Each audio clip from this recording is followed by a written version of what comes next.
Portlock, Alaska, is a place cloaked in an eternal shadow, a forsaken land where the echoes of its once thriving community have long since faded.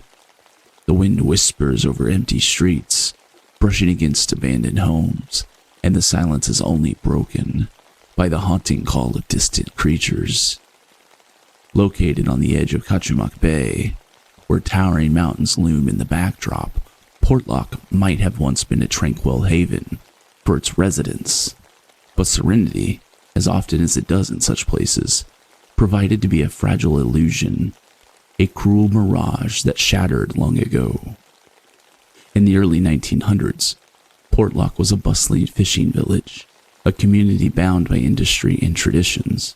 The men ventured out into the waters, their boats slicing through the bay as they fished for their livelihoods. The women, resilient and steadfast, tended to their homes, weaving the fabric of everyday life.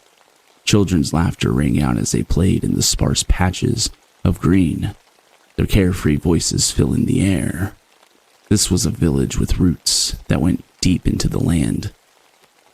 A village founded by the Kodiak Alutiiq people, whose culture and traditions were woven into the very soil they walked. The land was sacred to them, a place where ancient spirits lingered in the rocks and trees.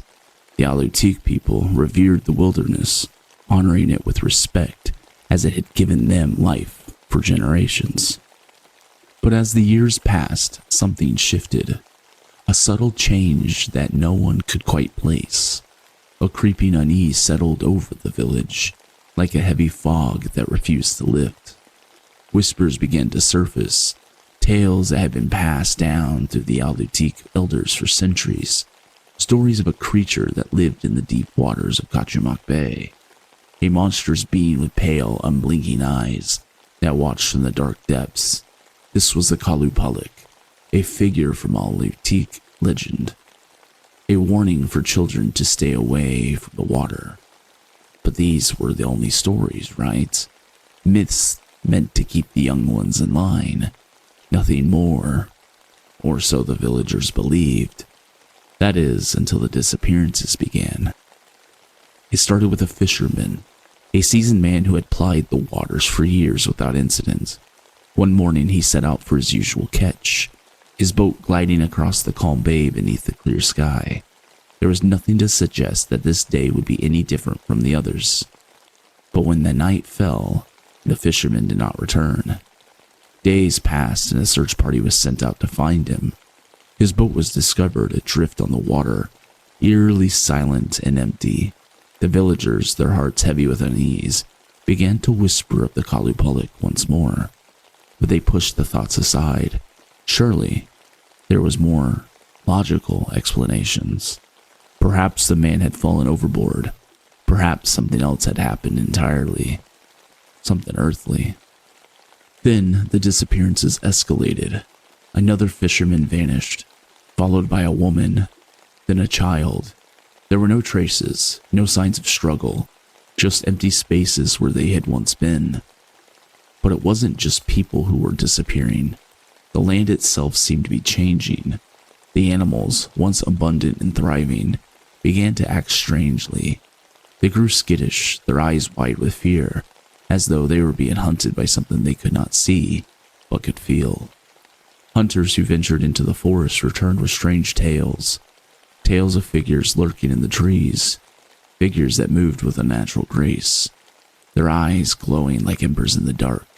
They spoke of tall, gaunt shapes that watched them from the shadows, following their every move without a sound. The Alutiiq elders grew increasingly concerned, speaking of the Nantinaq, a shape-shifting creature, a wendigo-like being that roamed the land, feeding on the souls of the lost. Then, one fateful night, the horror reached its peak. A family was found in their home, their bodies mutilated beyond recognition. They were torn apart, their flesh shredded in ways that defied all understanding. The sight was so gruesome that even the hardiest of villagers could not bear to look. The brutality of the act sent a wave of terror rippling through the town, but the villagers, in their fear, held their ground, at least for a while. The tension, however, was palpable. It hung in the air like an unspoken truth. They had heard the warnings. The Alutiiq had not spoken in vain.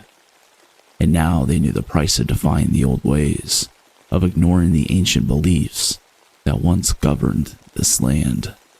Soon after the deaths, the whispers in the village grew louder. The shadows in the woods seemed darker, thicker. Something was out there. People who had ventured into the forest spoke of feeling watched, of sensing an unseen presence following them just beyond the trees. It was as if the forest itself had become alive with something malevolent. The animals, once the lifeblood of the land, refused to venture into the deeper parts of the woods, and the people of Portlock began to stay close to their homes, fearing the unseen terror that stalked the village. But that was just the beginning. The final blow came when a fisherman, weary and broken, returned to the village one morning. Not from the water, but from the forest. His eyes were wide and unblinking, his body trembling with an unnatural cold. He stumbled into the village, speaking in disjointed phrases, his words almost incoherent. He had seen something horrible, something monstrous, a creature, part man and part beast, its eyes burning with rage, its body covered in fur. He claimed the creature had whispered his name, called him into the depths of the forest. He had heard its voice in its head, felt its breath on his neck. The man, once strong and sure of himself, now appeared hollow, his mind shattered by what he had encountered. A few days later, he was found dead, his body torn apart, his flesh mangled as though some monstrous force had ripped him apart. His death, like the others before him, went unexplained. An unanswerable question in a town drowning in fear. The deaths, the disappearances, the strange occurrences, and the terrifying stories of creatures lurking in the woods mounted, and one by one, the residents began to flee. They couldn't take it any longer. The terror, the monsters, the oppressive fear that gripped their hearts. Those who remained tried to rebuild, tried to reclaim some semblance of normalcy, but it was futile. The shadows followed them, the creatures stalked them, and the whispers of the Alutiiq people's warnings never ceased. By the late 1950s, Portlock was all but abandoned. The last of its residents packed their belongings and left, never to return. The streets stood empty, the houses left to rot, and nature began to reclaim the land. The spirit of the Alutiiq people had been right. The land was cursed, haunted by forces best left undisturbed. And so, Portlock, once a place of life and laughter, was reduced to a ghost town, a place frozen in time, its secrets buried beneath the earth. To this day, Portlock remains abandoned. Its eerie silence has not gone unnoticed. Locals who dare to venture into the area speak of strange noises, of flickering lights in the distance, and of a suffocating presence that seems to watch them from the shadows. Even the bravest hunters refuse to enter the woods, for they know the stories are true.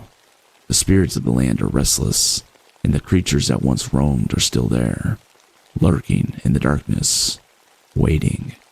Portlock, Alaska remains a forgotten place, but not by all. The land, untouched and forsaken, still holds its secrets, buried deep beneath the moss-covered trees and the crumbling buildings. And those who are brave or foolish enough to seek the truth may find themselves drawn into the very horrors that drove the village residents to abandon it. The legend of Portlock lives on, a chilling reminder that there are places where the veil between the living and the dead is impossibly thin, where the spirits of the past refuse to fade, and where the shadows of ancient horrors continue to creep, ever hungry, ever waiting.